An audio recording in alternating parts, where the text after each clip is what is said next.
കാലാകാലങ്ങളായി ഒരു കുടുംബത്തിൽ മാത്രം ഒതുങ്ങി നിൽക്കുന്ന ഒന്നായി കോൺഗ്രസ് പാർട്ടി മാറുന്നു എന്ന ആക്ഷേപം ആവർത്തിച്ച് ഉന്നയിച്ചവരാണ് BJP. മക്കൾ രാഷ്ട്രീയത്തെ പലപ്പോഴും എതിർത്ത അല്ലെങ്കിൽ പരിഹസിച്ച BJPയും ഈ തെരഞ്ഞെടുപ്പിൽ അടവ് മാറ്റുകയാണ്. മക്കൾ രാഷ്ട്രീയം തന്നെ പയറ്റാൻ തീരുമാനിച്ചിരിക്കുകയാണ് BJPയും. ആരൊക്കെയാണ് ആ ഭാഗ്യമുള്ള മക്കൾ എന്ന് പരിശോധിക്കാം വിശദമായി. നമസ്കാരം, ഞാൻ കുഞ്ചു മുരളി. കോൺഗ്രസ് പാർട്ടിയിലുള്ള നേതാക്കൾ BJPയിലേക്ക് കൂടുമാറുന്ന ഒരു സാഹചര്യമാണ് ഇപ്പോൾ ഉള്ളത്. ജയിക്കാൻ ഏത് തന്ത്രവും പറ്റുന്ന BJPയുടെ പുതിയ തന്ത്രം മറ്റൊന്നാണ്. ഈ അവസരത്തിൽ കോൺഗ്രസ് ചോദിക്കുന്നുണ്ട്, ആരാണിപ്പോൾ കുടുംബാധിത്യ പാർട്ടി, ഞങ്ങളോ BJPയോ? കോൺഗ്രസിലായിരിക്കെ മന്ത്രി, ജനപ്രതിനിധി, സംഘടനാ ഭാരവാഹി തുടങ്ങിയ പദവികൾ വഹിച്ച രാഷ്ട്രീയ കുടുംബങ്ങളിലെ മക്കൾ നേതാക്കൾ ലോക്സഭാ തെരഞ്ഞെടുപ്പിൽ BJPയുടെയും NDAയുടെയും മുന്നണി പോരാളികളായി രംഗത്തിറങ്ങാൻ ഒരുങ്ങുകയാണ്. ഇതിൽ ഏറ്റവും രസകരമായൊരു കാര്യം, ഈ പ്രമുഖ സ്ഥാനാർത്ഥികളൊക്കെയും കോൺഗ്രസിൽ ഉണ്ടായിരുന്നവരായിരുന്നു എന്നുള്ളതാണ്. ജ്യോതിരാദിത്യ സിന്ധ്യയാണ് ആദ്യത്തെ ആൾ. മധ്യപ്രദേശുകാരനാണ്. മുൻ കോൺഗ്രസ് നേതാവും കേന്ദ്രമന്ത്രിയുമായിരുന്ന മാധവ റാവു സിന്ധ്യയുടെ മകനാണ്. UPA സർക്കാരിൽ കേന്ദ്ര സഹമന്ത്രിയായിരുന്നു. 2020-ൽ BJPയിൽ ചേരുകയാണ്. നിലവിൽ കേന്ദ്ര വ്യോമയാന മന്ത്രി കൂടിയാണ് ഇയാൾ. അതുകൊണ്ട് തന്നെ ഇയാളെ രംഗത്തിറങ്ങി എങ്ങനെയാണ് സീറ്റ് പിടിക്കാമെന്ന് ചിന്തിക്കുകയാണ് BJP. രണ്ടാമത് ജിതിൻ പ്രസാദ്, UPയിൽ നിന്നുള്ള ആളാണ്. AICC വൈസ് പ്രസിഡന്റ് ആയിരുന്ന ജിതേന്ദ്ര പ്രസാദയുടെ മകനാണ് ഇയാൾ. UPA സർക്കാരിൽ കേന്ദ്ര സഹമന്ത്രിയായിരുന്നു. 2021-ലാണ് BJPയിലേക്ക് എത്തുന്നത്.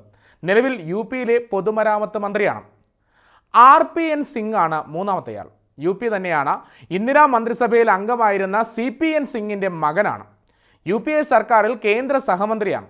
2022-ലാണ് BJPയിലേക്ക് കൂടുമാറുന്നത്. കഴിഞ്ഞ ദിവസം BJP രാജ്യസഭ സീറ്റ് നൽകുകയും ചെയ്തിട്ടുണ്ട്. അശോക് ചവാനാണ് അടുത്തയാൾ. മഹാരാഷ്ട്രയാണ് സ്ഥലം. കേന്ദ്ര ആഭ്യന്തരമന്ത്രിയും മുൻ മുഖ്യമന്ത്രിയുമായ SB ചവാന്റെ മകനാണ്. കോൺഗ്രസ് പ്രവർത്തക സമിതി അംഗവുമായിരുന്നു.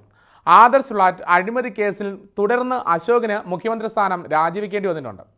കഴിഞ്ഞ ദിവസം രാജിവെച്ച് BJPയിൽ ചേർന്നു. ഇനി BJPയുടെ രാജ്യസഭാംഗമായി മാറുകയാണ്. റീത്ത ബഹുഗുണ ജോഷിയാണ് അടുത്തയാൾ. UP ആണ്. മുൻ മുഖ്യമന്ത്രി HN ബഹുഗുണയുടെ മകളാണ്. മഹിളാ കോൺഗ്രസ് അഖിലേന്ത്യാ പ്രസിഡന്റുമായിരുന്നു.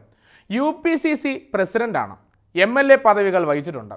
2016-ൽ BJPയിലേക്ക് ചേരുകയാണ്. സംസ്ഥാനത്ത് BJP സർക്കാരിൻ്റെ വനിതാ ശിശുക്ഷേമ മന്ത്രിയായി മാറുകയും ചെയ്തു. നിലവിൽ ലോക്സഭാംഗമാണ്. മിലിന്ദ് ദേവ്രയാണ് അടുത്തയാൾ. മഹാരാഷ്ട്രയാണ് സ്ഥലം. മുൻ കേന്ദ്രമന്ത്രി മുരളി ദേവ്രയുടെ മകനാണ്.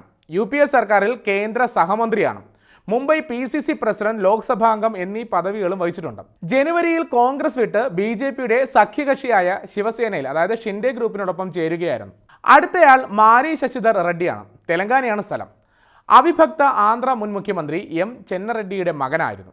അവിഭക്ത ആന്ധ്രയിൽ കോൺഗ്രസ് മന്ത്രിയായിരുന്നു. 4 തവണ കോൺഗ്രസ് MLA ആയ ഇദ്ദേഹം 2022-ൽ BJPയിലേക്ക് ചേരുകയായിരുന്നു. ഹരിയാനയിൽ നിന്നുള്ള കുൽദീപ് ബിഷ്ണോയാണ് അടുത്തയാൾ. മുൻ മുഖ്യമന്ത്രി ഭജൻലാലിൻ്റെ മകനാണ്. കോൺഗ്രസ് MP ആയിരുന്നു. MLA പദവികൾ വഹിച്ചിട്ടുമുണ്ട്. ഹരിയാന ജൻഹിത് കോൺഗ്രസ് എന്ന പേരിൽ സ്വന്തം പാർട്ടി രൂപീകരിച്ചെങ്കിലും പിന്നീട് കോൺഗ്രസിൽ തിരിച്ചെത്തുകയും ചെയ്തു.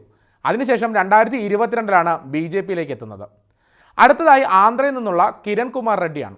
അവിഭക്ത ആന്ധ്ര മുൻ മുഖ്യമന്ത്രിയായിരുന്നു. ഇന്ദിരാഗാന്ധിയുടെ വിശ്വസ്തനും സംസ്ഥാന മുഖ്യമന്ത്രിയുമായ N അമർനാഥ് റെഡ്ഡിയുടെ മകൻ കൂടിയാണ്. 2023-ലാണ് BJPയിലേക്ക് ചേരുന്നത്. അടുത്തതായി സുനിൽ ധാക്കറാണ്. പഞ്ചാബിലാണ്. കേന്ദ്രമന്ത്രിയും ലോക്സഭാ സ്പീക്കറും ഗുജറാത്ത്, മധ്യപ്രദേശ് എന്നിവിടങ്ങളിൽ ഗവർണറുമായിരുന്ന ബൽറാം താക്കറെയുടെ മകൻ. പഞ്ചാബ് PCC പ്രസിഡന്റ്, പ്രതിപക്ഷ നേതാവ്, ലോക്സഭാംഗം എന്നീ പദവികൾ വഹിച്ചിട്ടുമുണ്ട്. 2022-ൽ BJP ചേരുകയും നിലവിൽ BJPയുടെ സംസ്ഥാന അധ്യക്ഷൻ എന്ന ഭാരവാഹിത്വം വഹിക്കുകയും ചെയ്യുകയാണ്. അടുത്തതായി തമിഴ്നാട്ടിൽ നിന്നുള്ള GK വാസനാണ്. മുതിർന്ന കോൺഗ്രസ് നേതാവ് GK മൂപ്പനാരുടെ മകനാണ്. UPA സർക്കാരിൽ കേന്ദ്രമന്ത്രിയുമാണ്. തമിഴ്നാട് മുൻ PCC പ്രസിഡന്റ്. 2014-ൽ തമിഴ്നാട്ടിലെ മാനില കോൺഗ്രസിൽ നിലവിൽ NDAയ്ക്കൊപ്പം ചേരുകയും ചെയ്തു. അടുത്തതായി ഏറ്റവും പ്രധാനപ്പെട്ട പേരെന്ന് പറയാൻ കാരണം ഇത് ഏറ്റവും കൂടുതൽ ചർച്ച ചെയ്തൊരു പേര് കൂടിയാണ്. കാരണം കോൺഗ്രസ് കോട്ടയിലെ ഈ ഒരു മാറ്റം, അല്ലെങ്കിൽ ഈ ഒരു മുന്നണി മാറ്റം, അത് വലിയ ചർച്ചയായി മാറിയിരുന്നു. കേരളമാണ് സ്വദേശം. അനിൽ ആന്റണി എന്നാണ് പേര്. മുതിർന്ന കോൺഗ്രസ് നേതാവ് AK ആന്റണിയുടെ മകൻ. KPCC ഡിജിറ്റൽ മീഡിയ സെല്ലിന് നേതൃത്വം വഹിച്ചിരുന്ന വ്യക്തിയായിരുന്നു. 2023-ൽ BJPയിലേക്ക് ചേർന്നു. നിലവിൽ BJPയുടെ ദേശീയ സെക്രട്ടറിയാണ്. കൂടെ വിട്ട് കൂടുമാറ്റം ദേശീയ തലത്തിൽ ഇതാദ്യമായിട്ടൊന്നുമല്ല. മക്കൾ രാഷ്ട്രീയം BJPയിൽ പുതിയ ഫോർമുല സൃഷ്ടിക്കുമ്പോൾ അവരെല്ലാം കോൺഗ്രസ് നേതാക്കളുടെ കൂടി മക്കളായിരുന്നു എന്നത് BJPക്ക് മുതൽക്കൂട്ടാകുമോ ബാധ്യതയാകുമോ എന്ന് കാത്തിരുന്ന് കാണാം.